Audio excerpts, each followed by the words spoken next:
Hey everybody, it's Andrea Ankrum with Indivisible, Northern Kentucky District 4, here with another episode of our Coffee Klatch Conversations with Candidates. This is where we bring your candidate to you, and through a question and answer session, you get to know your candidate and their stance on issues that are important to all of us here in Kentucky today. So we have questions made up, but if you're watching this live, please feel free to send your questions to us either through Facebook or on YouTube, and we will get them to your candidate. So tonight's guest is Greg Coulson. He's running for the House seat in District 78. Welcome, Greg. Thank you for having me, Andrea. Thanks for coming. Thank you, thank you. Why don't you take a few minutes here, talk to our audience, and tell them why you're running for the seat. All right. I'm Greg Coulson. I'm running for representative in the 78th District, and jumped into this race because I felt like I needed to do something. To be honest, I never expected I'd be running for office. I was pretty happy, riding motorcycles and spending time with my daughter and, keeping my business going.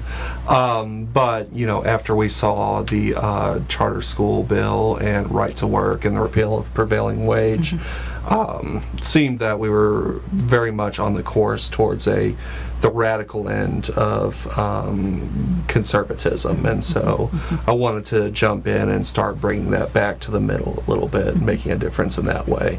And then this last legislative session only cemented that decision for me. So, but yeah, I have a small business. I'm a lawyer. I've got a partner and a secretary, and I'm married. I'm going on 10 years soon, which goes by so quickly. Yeah. And I have a 4-year-old daughter, and this is my first time running for anything, so I'd tell people I didn't even run for class president. Okay, so it's all brand new, right? This is very new to me. Okay, great. Well, we're glad you're running, so we're going to jump right into questions now. Yes, ma'am. So the first question is about public employee pensions, and we all know about Senate Bill 1 and the disaster that was, and how they created or tacked on the pensions to the Senate Bill 151. It pushed it through at the last minute.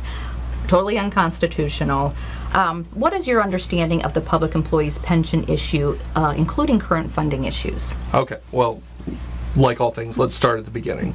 Adam Koenig today was chirping about how this was a democratically created problem, and that they, of course, had nothing to do with it. This is a bipartisan problem. It was created in a bipartisan effort, and we have to be honest and clear when we say that the failure to adequately fund it over the years, coupled with the economic downturn following the Great Recession in 2008, have caused the mess that we're in. And so we can't ignore the fact that these pensions are critically underfunded, among some of the most underfunded in the country.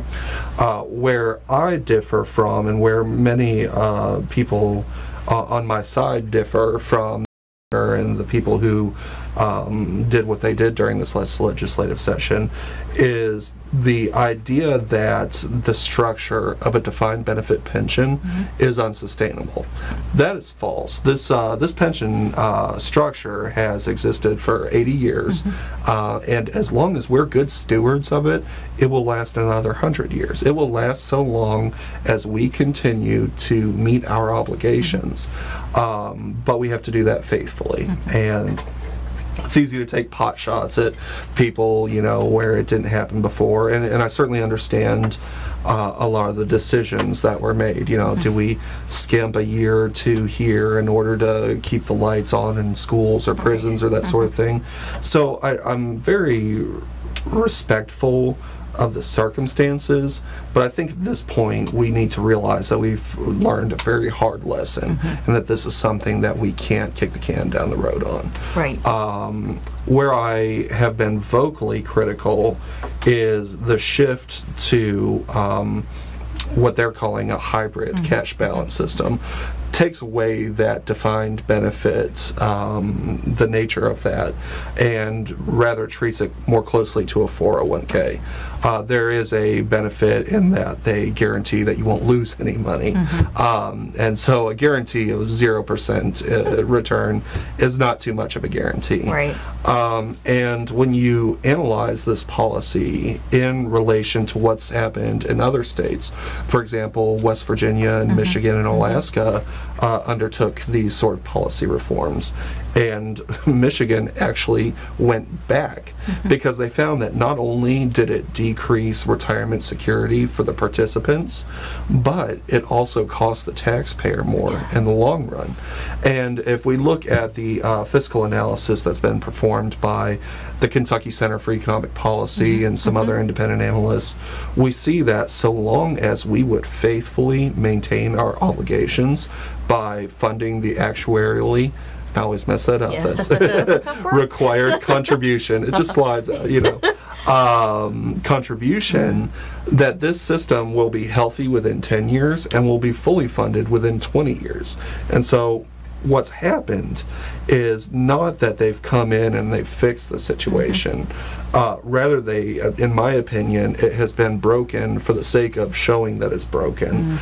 And done lasting damage to public servants in Kentucky, in the education system, and then in other arenas. So I'm very critical of that. And one of the ways I think that you can tell that this is bad policy, even if you didn't go and read all those studies and all the peer-reviewed journal articles and all that stuff that folks don't often want to take the time to do, and is look at the way it was done.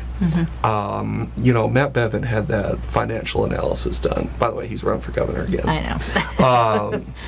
Had that financial analysis performed and then hid it and sued to keep it hidden, so that wouldn't be discovered under the open records laws here in Kentucky. And they kept saying, well, it's just preliminary. And so if you're out there saying, hey, I've got a policy and it's going to save money and it's going to work really well, you don't hide your candle under a bushel, You get out there and you tell people, look at this great policy, look at this thing that we're going to do. And that was not the case. And so you have that on the executive side, and then on the legislative side you have the infamous sewage bill, and where public servants and educators and everybody had really voiced, like, don't do this is not something we want to do. And so the legislature says, all right, we're not going to move forward with it. And then a short period of time later we wake up one morning, they've gutted a sewage bill, put an almost identical retirement bill into it, and then passed it in a matter of hours. And that really underscores both the failure of that policy and how that's a hard policy to justify, but it shows a more endemic issue in the legislature, which is we have a legislature who would rather do something very unpopular, try and weather the storm between April and November when there's an election, and hope that enough people have forgotten or that they have been able to justify their action during that months-long period. And so I was at an event the other night and we proposed this idea, which is that no legislation should be voted on unless it's been public for at least 5 days. And people applauded that. And think of how low the standards are. That 5 days notice for laws that are going to affect every citizen in the Commonwealth, that 5 days notice is worth applause. And so, this pension system, along with being an issue in and of itself, has also been really enlightening as far as problems with transparency and accountability in government. We hope to address that very soon. Very good. Okay. The General Assembly passed a $22 billion education budget, which rejected some of Governor Bevin's proposed cuts. However, there were many programs that were affected, such as funding for textbooks and money for professional development. Additionally, school districts will only get a $19 increase per student, and it goes up to $4,000 now. What are your ideas to support funding of our public education system in Kentucky? So this is an area where we need to separate fact from fiction very, very quickly, because many people are saying that, we've provided this record-setting SEEK funding. If you ignore 10 years of inflation at the 2 to 3% level, then maybe it's record-setting. Otherwise, we're back to 2008. Not only that, but they included nothing for professional development to keep our teachers. You know, I have to do continuing legal education every year for my job. Teachers have to do the same. They provided no money for textbooks, so wait another 2 years and hope your textbooks hold out. And then they continued to shift the cost of transportation away from the statewide system that we had put in place back to local governments. And this is, if you're a politician, this is a very shrewd way of doing business, because you can look at your constituents and say, look how awesome I am. I just balanced the budget, gave a ton of money to education, and everything's great.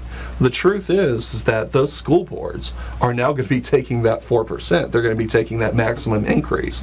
Your local county judges and magistrates are going to have to continue pouring money into something that could be used either to increase the county's infrastructure or go to instructional purposes. So for Harrison County, where I live, that's an extra $400,000. Wow. We're not rich people, you know, and that really takes a bite out of us. So I certainly applaud the legislature for gutting some of Governor Bevin's proposed cuts. They were ludicrous, you know. But we need to realize that we didn't do right by the schools, and we didn't do right, more importantly, and always keeping the focus, we didn't do right by our students. And so it's absolutely essential that we continue to make education a priority. We think that, you know, we can cut our way to greatness. We can cut our way to a successful economy, and that's not how it's going to happen. We're going to train our way into a successful economy. We're going to give people skills and get them into the workforce so that they can sell those skills in order to support themselves. But education is a critical part of that. Okay. Well, what are your thoughts on charter schools and tax credits for private school tuition? Because that will take away money from public education if they start to allow the private school tuition to be tax deductible. Okay, so those are two distinct issues. Let me take them separately. Regarding charter schools, I am vocally opposed. I mean, the charter schools as a whole, and there are some that have been successful, but as a whole, when you look at Ohio, North Carolina, Tennessee, and many of these other places, New Jersey, have a legacy of failure. They continue to take the easiest kids to teach, and when you look at their outcomes and control them for the kids that they've taken, they either come to an equal or worse outcome than the public school system, okay? So they don't provide any additional benefit, and then they're taking funds away from the public school system that is teaching those kids who are come to school hungry, who are needing that extra support through an IEP or something like that. And so as the law is currently written and as charter schools currently are, I'm absolutely opposed. And, you know, one of the defenses I've heard is, you know, the money doesn't belong to the school district, it belongs to the student. The SEEK money goes to the student.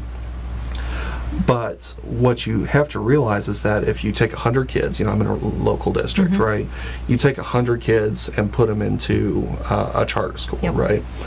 You take 10 kids from first grade, and 10 from second, 10 from third. You haven't decreased the fixed cost of the local education system, but you have decreased the funding that's available to them. And then the charter school is supposed to come to its own increased educational outcome through this magical competition, but they're having to take the same number of dollars and recreate the physical structure, the transportation, the administration, the educators, all those things. And so it's ineffective, it's inefficient, it places private taxpayer money and puts it into corporate hands. And without better proof than I've seen that they can come to a better educational outcome, I'm going to be opposed to them. The other issue is scholarship tax credits. And this is something that I've actually heard a lot about. One of my very good friends works with the Catholic Conference. And so we've talked a lot about that and how this isn't coming directly out of the education budget, but rather it's just a tax credit. Right. At this point, I would have to reject that. We are very, very strapped right now. As a state, we're looking for new ways to generate revenue. And so while I appreciate, the work that a lot of the Christian and religious schools are doing, I can't in good faith divert tax revenue away from the state during this time. If we got to a real fat period and things were going great, it's something that I would be willing to at least talk about. But right now, it's just not appropriate. Okay. Marijuana, medical marijuana, legal recreational marijuana, and hemp could increase our tax revenues if they became legal, right? What are your thoughts on this issue and bringing business and jobs into the state, possibly using the revenues for education?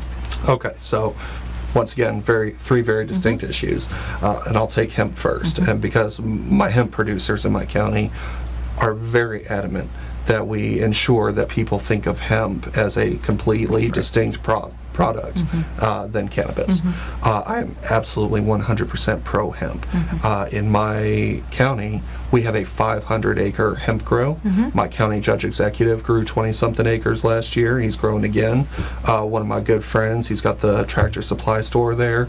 He's got 30-something acres. He's got Rocky Ridge Hemp Company. And, I just had an opportunity to set him up with another friend, and he's going to try and get his CBD oil into the Lexington market. And then, of course, on the other side, on the fiber side, you've got a huge ability to create a sustainable product with a perennial crop, with a crop that we can put in every year in Kentucky. And so it's super friendly to the environment. It's given my farmers something that they can grow and make a profit on, because if you look at what's happening in the soybean market and the commodity market, there are a lot of folks in agriculture who are going to take a haircut this year. And Cynthiana had its first ever hemp days. I saw that. Yes. And we were set up down there. So I would like my district, and I would like Kentucky to be ground zero for hemp production. It's just, we are a very rural state, and I am in a very rural district. And so if this is an agricultural product that can keep family farms going and stop that slide from small farms that are sold off and turned into those larger industrial ones, let's do it. Medical marijuana, 110% for it. I think it's outrageous that you can go down and get a prescription for many of the things that you can, but your doctor can't tell you, smoke a joint, and what we've seen in states that have had it are very encouraging, because what we've seen is a reduction in opiate usage, and we're fighting that addiction epidemic right now. We've seen lower teen usage rates, which is really important, because wherever you stand on marijuana or cannabis, you have to agree that we don't need teens using it. We don't need people under either 18 or 21 using it. So I'm so in favor of that, and I know so many people, veterans and critically ill people, who get so much relief from it. I think that we'd be remiss in telling those people that they don't deserve to get that relief. Recreational marijuana, that's harder. I'm personally for it. I personally think that we have seen success in other states, and that a lot of the concerns that we would have had about recreational marijuana have been allayed in those states. The reductions, in Colorado and Washington, you have those reductions in teen usage, the tax revenue, and the reduction in opiate addiction. So I'm personally for it. But one of the things that was told to me very early on when I ran, when I decided to run, is if you win, this isn't your seat. This seat belongs to your district, and you have got to be a speaker for your people. Right. And so I've had feedback both ways for my district. I think my district overall would probably be for it, but I don't want to commit to it until I have a clear consensus from them. But I think that this session, in fact, I think my opponent in this race is supporting medical marijuana. Right. So I think that this session, we've got to get it done. Yeah, great. Okay. So you talked a little bit about the opioid crisis, how it's affecting Kentucky here, but there's multiple factors involved: big pharma, physicians overprescribing, and then need for alternative pain medications. What are your thoughts and ideas for combating this epidemic in Kentucky, besides the medical marijuana that we talked about, but some of these other, the big pharma and the physicians overprescribing portion of it? Well, you know, for prescription or for physicians overprescribing, we've been very fortunate to have law enforcement, both at the state and federal level, who have tracked. You know, every doctor has a DEA number for their prescription, and so they keep a very good statistical analysis of doctors who are running these pill mills, and we've seen several successful prosecutions. So you got to keep that going. You got to make sure that we're prosecuting doctors who are making, you know, fortunes off of the addiction and misery of other people. You know, recently, and in several states, Purdue and a few other intermediaries, so not the manufacturer but the distributor, were successfully litigated against for their failure to provide the adequate warnings and directions for prescription. And I've seen it in my practice. I had an awful case one time. Guy was a farmer, little league coach, and he framed houses. And he fell off a house while he's framing one day, messed his back up. Well, the cycle started there, and ended up committing some crimes, you know, that were very much related to his addiction. And you see that cycle over and over again, and you got to think, how do we stop this from happening? So we've got to start treating it like a public health issue. And for 70, 80 years, you know, we've had the war on drugs, and we've treated it very much as a criminal justice issue, and we're certainly not sitting here saying that we should legalize it, but we've got to switch our focus into things that work. And the things that work are intervention, early detection, early treatment, and mental health care, because in almost every addicted person you're going to find comorbid with it some mental health issue, and it can range from, you know, mild depression, anxiety, and then all the way up to severe and more serious diagnoses. And so if you can address those dual diagnoses and make sure that people are engaged, if you can find them good work to do, that sort of thing, we've had a lot of success. I sit on a couple of drug court boards, and so when you have a person who is convicted of a crime that's related to their addiction, one option is for them to enter drug court. And depending on where they are in their addiction, we may send them to inpatient treatment for 3, 6, 9 months, and then afterwards we make sure they're employed or getting a skill, going to school. They're doing weekly work every day. They're going to counseling every day, and they're readjusting their entire life. And so it is absolutely a whole person approach. It's okay to be frustrated with addicts. I think that people need to understand that. I can be frustrated that you got addicted because you're hurting yourself. Very oftentimes you're hurting the community, you're hurting your family, those sorts of things. But we need to look at the situation and not stop at the anger, but take the situation as it is and address the problem.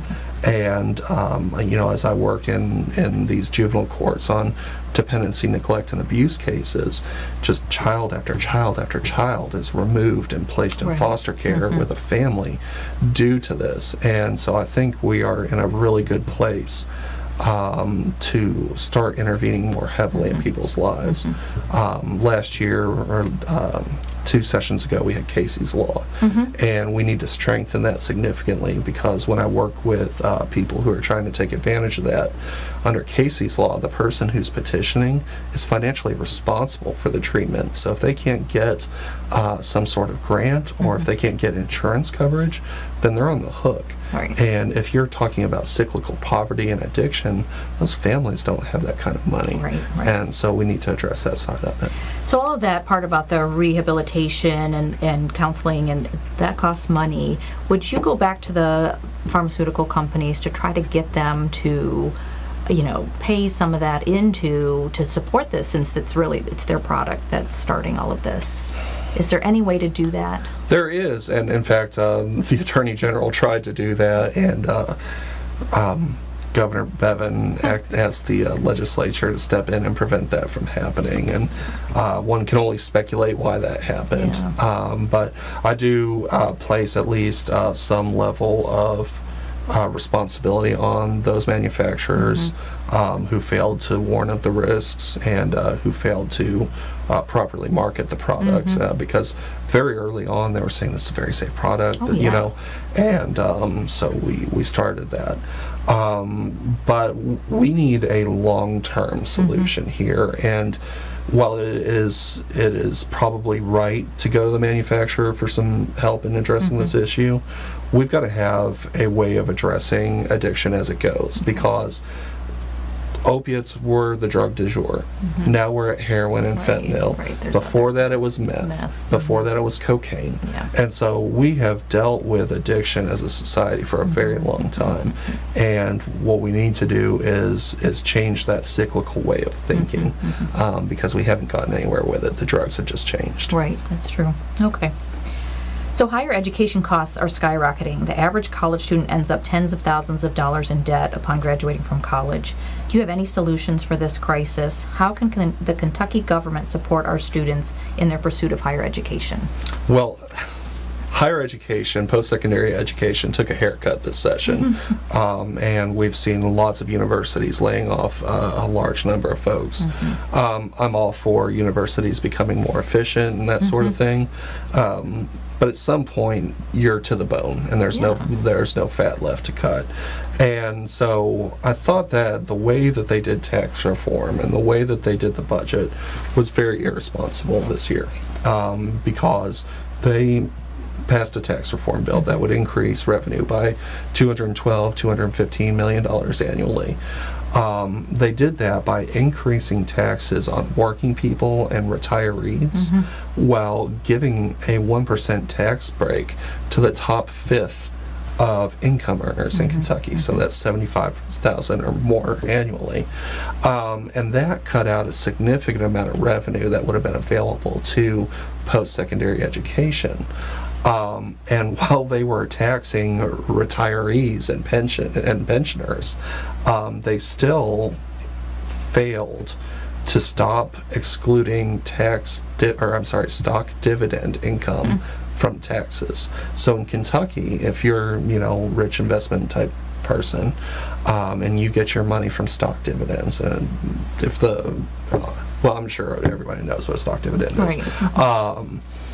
You don't have any tax liability, and that's obscene to me. It's obscene to me that we would tax a pensioner, we would tax somebody's grandma who's getting $39,000 a year in a retirement, but then we would take the burden off of people who are earning money in that way. If you go to work, if you put your boots on to go to work and make $30,000 a year, and you have to pay 5%, and then the person making that dividend income doesn't have to, that's obscene. So we address that and a bunch of other loopholes that are out there. Restore that progressive rate, and that stock dividend income alone per John Chilton, the governor's budget director, is $195 million in revenue. That loophole alone is almost the entire amount of revenue raised under this regressive tax bill that went through. And so I would devote that not to just secondary or post-secondary education by itself, but to the skills training that many of our Kentuckians need, because not every Kentucky kid wants to go to college. Right. But they've got to know how to do something. Right. And so if you need to go and learn to weld or be a plumber or do any of these myriad things that industry needs when they look for a workforce in Kentucky, let's go do it, and let's make your life easier. Let's make it easier for you to get that skill and attract that industry and that business instead of constantly, 9 and 10% increases in tuition every year. Right. It's unsustainable, and we're getting to a point. I'm not old, I'm getting ready to turn 35. I'm a little old. I got some gray in my beard. When I started at Murray State University, my tuition was about $1,500 a semester. Right. And, which felt like a lot, but, I was able to work at Briggs and Stratton and Olive Garden and make a dent in that. Right. You cannot do that as a young person today. And so you're either going to get buried in student loans or you're going to have to look for outside funding. So that, to me, that's one of the most critical issues going on right now. Right. So let's talk a little bit more about taxes then. So you talked a little bit about the regressive tax. So what do you propose in tax changes? Would it be, because right now it seems we have a 5% flat tax, so taxes were raised on poor people, taxes were reduced on rich people, and now we have this service-based tax as well on the small animal vet services, the charities, and the like the recreational gyms and things like that. So what are your ideas for some proposed tax changes? So we need to restore and modify the progressive structure that we had before. If you look at states that are doing a good job at attracting business and providing essential government services, aside from like Texas or Tennessee, you are looking at a regressive tax structure or a progressive tax structure. I think that fits Kentucky because we have a large population who are still living in poverty, and so we need to make it easier to make that step from poverty to middle class. We've got to make that easier, and increasing their taxes doesn't do that. And cutting spending for skills-based education that would help them work their way out of that situation isn't going to do that. At the same time, I'm personally very opposed to service and consumption taxes because they're very regressive by nature. So you got one family making $30,000 a year, and you got one family making $100,000 a year. They both have a baseline consumption that they have to have. Both of them needs kids for the shoes at the beginning of the school year, and so both of them are going to have to pay a number in taxes, but as a percentage of the family's income, that number is higher for your poor family than it is for your rich family. And so if you look at a lot of the economic analysis on Kentucky, what you see is that you have an effective rate going 7, 8, 9% up to a 10, and then ticking back down at your top income level. Because when you take into account property taxes and consumption taxes and the income tax, you see that your top wage earners or your top earners are actually paying a smaller percentage in taxes than kind of your bread and butter working and middle class folks. Right. And that's problematic, taxes hurt. I'm self-employed, and I could drive a new truck, with a tax bill some days, and I would like a new truck, but we understand we need to pay our fair share. We need to contribute to the next generation and to the community. This isn't stuff that's getting flushed down a toilet. Our police officers, firefighters, teachers, critical things infrastructure things. So I would definitely look at that. If we are going to retain service taxes, then we can't just be putting these service taxes on things that middle class and poor people use. Once again, my mechanics are now having to collect taxes. Me as a lawyer, they didn't touch us. Accountants, all these other white-collar professions, they didn't tax those. They taxed my mechanic. Yeah. They taxed the service folks. They taxed the folks that are out there cutting lawns, you know, and that's, to me, I think what is so morally disdainful about this tax bill is that it doesn't represent a true conservative value of limited government and the lowest taxes possible, but rather service to the donor class while working people continue to bear the brunt of society. Yep. So. Okay. So Governor Bevin touts the decreasing unemployment rate as a success, right? He's always talking about all these jobs he's bringing in, but a lot of these jobs, according to the Kentucky Center for Economic Policy, are low-wage jobs, less than $15 an hour, and a lot of them less than $10 an hour. How would you address the issue of working-class people not getting ahead in this current environment of pro-corporations? All right. So this is probably going to touch on an area outside of what I can affect, okay? But I feel like in order to give it a fair response, we need to talk about it. American workers are competing in a race to the bottom with workforces who have a very low standard of living. Right. And I am not willing to subject the American worker to the standard of living that you might find in Burma or Myanmar or even Mexico. Right. And so, to an extent, we need to be enforcing internationally a way to prevent American firms from leaving the country for their manufacturing needs, but benefiting from all of the American infrastructure that we've built. And while, you know, free trade's important, we believe that we live in a global economy, what we don't believe is kind of taking advantage of very poor places to extract their labor at the cost of American society. And there's not a whole lot I can do at the state level to affect that, I'll be honest. Issue. At the state level, one thing I can do, and one thing that we've been tossing around but we don't have fully formed is, you know, we had this reduction in the corporate tax rate, you know, recently. What if we crafted some way so that if the company was paying, you know, either the majority or all of its employees a wage that was, say, 150% of the poverty rate or something like that, if we maintained that tax decrease, because in that way we are ensuring that that tax savings is in fact being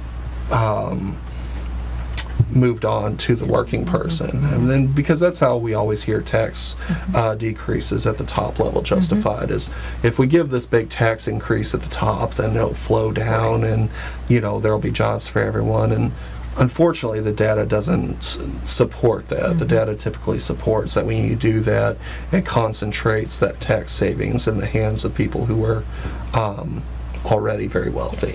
And so the goal isn't to have high taxes. You know, the goal is to have the lowest tax rate you can. But if we're going to do that, then we have to make sure that our working people are going to benefit from that the same as the shareholders. And so, like I said, we don't have that fully formed yet. But I think it's irresponsible to show up and say we need $15 an hour tomorrow. I just don't think it's realistic, and I think that that kind of overnight shift could really harm the economy in the short term. And so I think that we need to look for more nuanced and incremental ways of increasing working people's wages. Okay. So we have become a right-to-work state, right? And right-to-work is anti-union. Very much.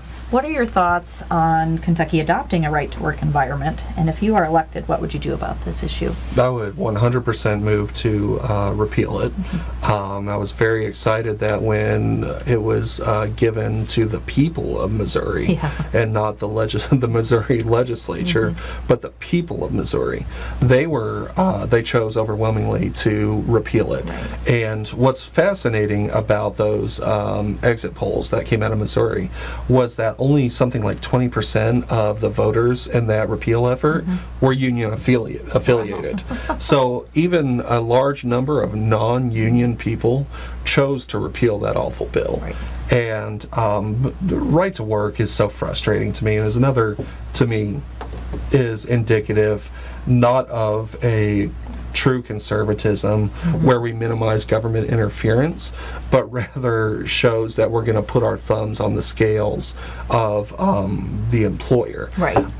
Because if we believe that individuals and corporations and all these people can participate in the market and can band together to do these things, then why can't working people organize together to ensure that they're getting a fair wage? Right. Because, you know, people have all sorts of criticism of unions, but unions have been responsible for some of the biggest advances in worker safety, so that my workers aren't getting crushed to death in 20-ton presses, in worker pay, and in dignity, and in fairness. And so I think it was very upsetting. I know I was very frustrated, and it's one of the reasons I got in the race. Was the right to work thing. And I mean, my grandfather was a UAW man at Ford for decades. You know, he worked at the Sharonville and Batavia plants. And here's a guy who got out of the Navy as a machinist mate, went to work at Ford, GE, and then Ford. And because of the union, he was able to have a good life and a good wage and dignity and not get killed on the job. And he never got rich, and he never drove a fancy car, but he had a house, and he could take a vacation, and he could do for his family. And that's what's frustrating to me, is we have all these factors that are combining, and we see the kind of evaporation of a large part of our middle class, and right to work is another step towards that. So there was a House Bill 227, which did pass, and it's basically an anti-solar bill. It rewards monopoly utility companies and basically punishes consumers, and that's kind of putting rooftop solar out of reach for most Kentuckians. Yeah. Kentucky needs to keep up with the rest of the country in terms of clean energy. What would you do to help protect and promote the use of clean energy? So a couple of things. We've got to provide a tax credit for individuals who are undertaking the cost of installing these self-sufficient things.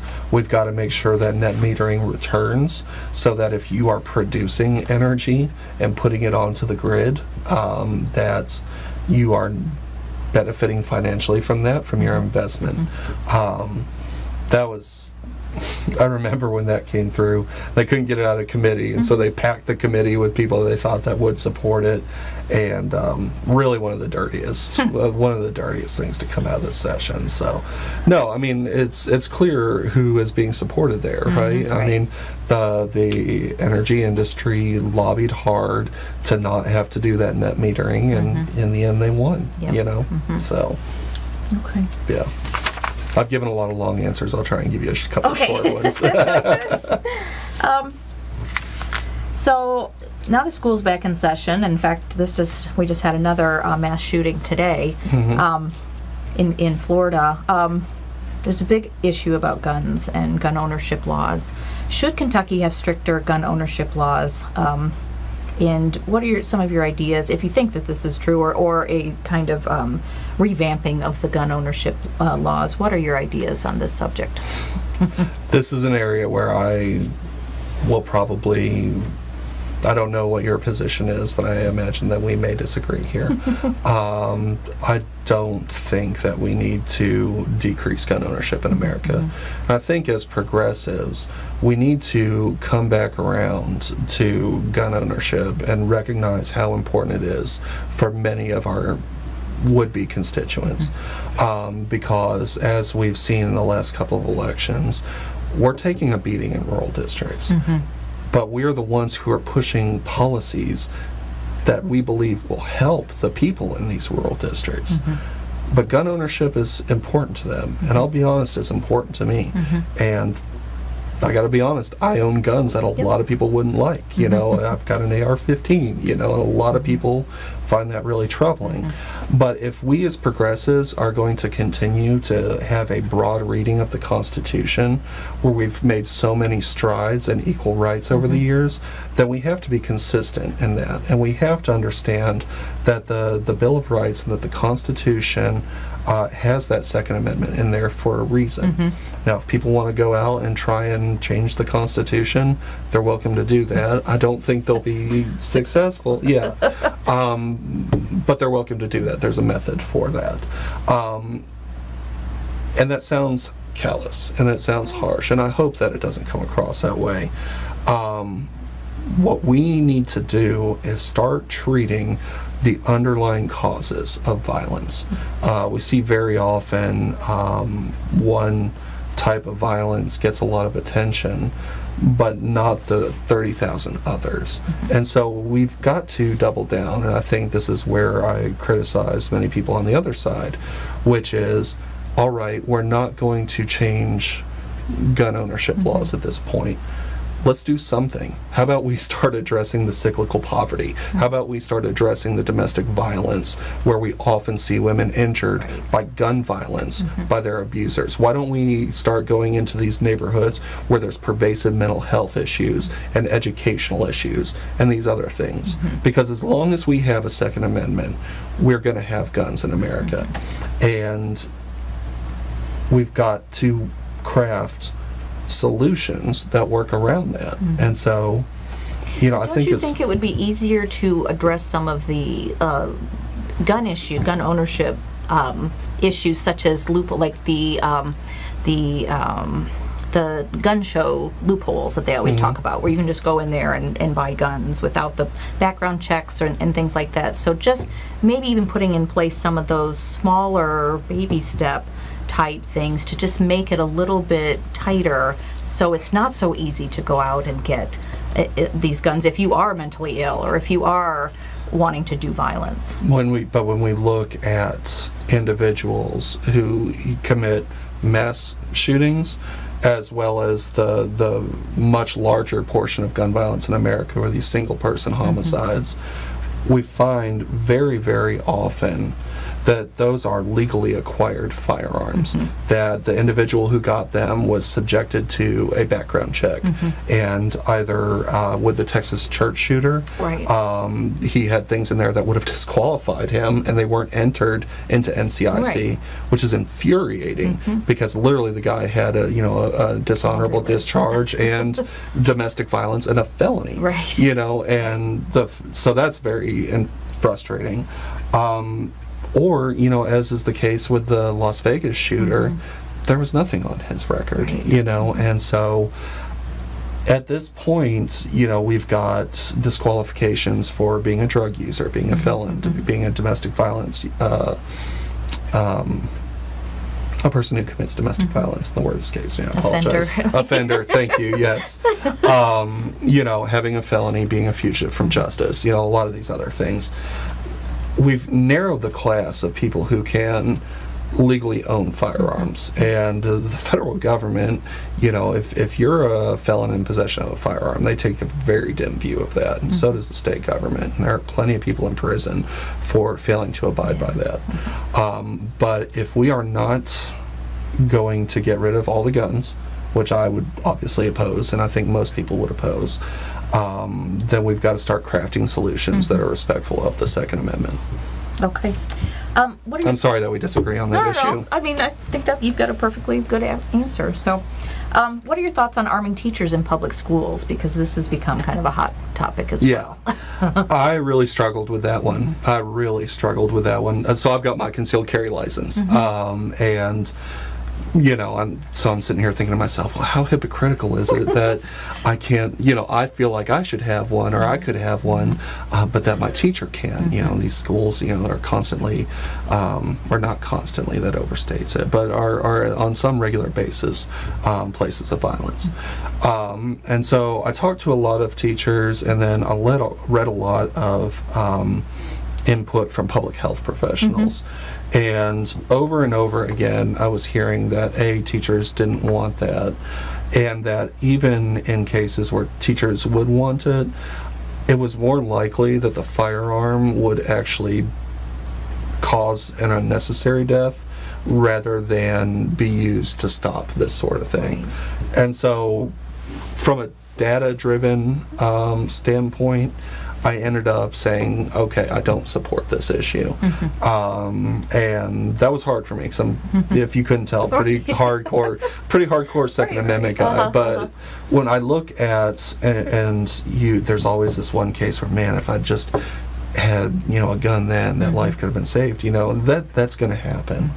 But if I have to look at public health and public policy, it looks like arming teachers is going to cause more deaths than it will save lives. Right. And so I think that we have to make policy from that position. Okay. How would you support farmers in Kentucky? Well, one of my counties had the highest per acre yield of soybeans last year, and so we got a lot of folks who are really nervous right now. And one of the great things about soy is that more than just food products, it's also available for use in plastics and a lot of other industries. Right. So I'd like to see us diversify some of the industries that we can open up for our soy farmers. One of the things the Soybean Association asked about was a tax structure similar to what Georgia set up, where your farmer is actually given a tax card so that they're able to get their purchases for farm reasons tax-free rather than having to calculate it all up at the end of the year. Right. And we work really hard, you know, everything from agricultural land use value, bale and twine and fuel and that sort of thing.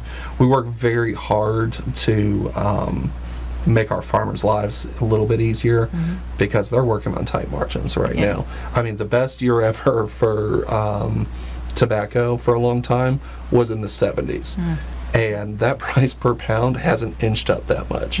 And so, you know, as markets shift, we've got to be really, really cheerleading for them. And so, like our Beef Cattle Association, they're able to take some of that tobacco settlement money in order to push Kentucky beef products and that sort of thing. So we've just, you know, we've got to be really supporting our local farmers. The number of family farms has been cut in half. And more, it's very rare that you'll find somebody who is farming full-time. Right. They've got a farm and they've got a job. Yep. And so anything that we can do to make that better, we're going to do. Great.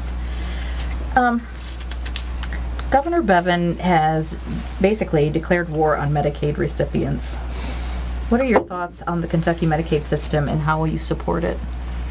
Yeah, well, I mean, poor people are always a great target, you know, for Governor Bevin.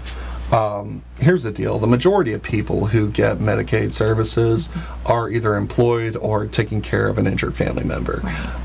So this narrative of the shiftless, lazy person collecting tax benefits or state benefits is largely a myth. Yes, there is fraud and abuse, but those people are prosecuted with regularity.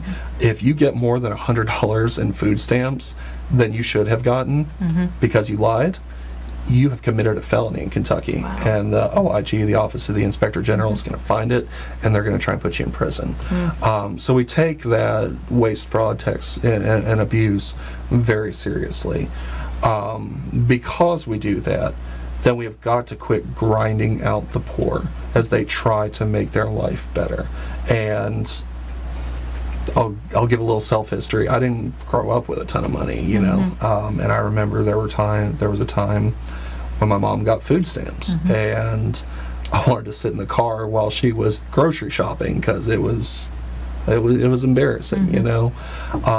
So I think that we absolutely need to continue to address these public health crises through that expanded Medicare and Medicaid, and at the same time be putting in policies so that those who can work do work, and they work in jobs that pay them a living wage. Because if we are subsidizing wages by providing these services to working people, then there's been some failure in the market. Right. If I've got a person who's working full-time and still needs that assistance, there's been some sort of failure. Right, absolutely. So I just want to tell you, I've been on food stamps as well. Yeah. So I think, there's a lot of us that just needed that little help once in a while and to get us through to the next level. So we've got to keep that support. So. Well, and it's embarrassing, when you're a kid, it's embarrassing, and you like to think of yourself as not needing help and that sort of thing. But we've got to treat people with dignity, right. And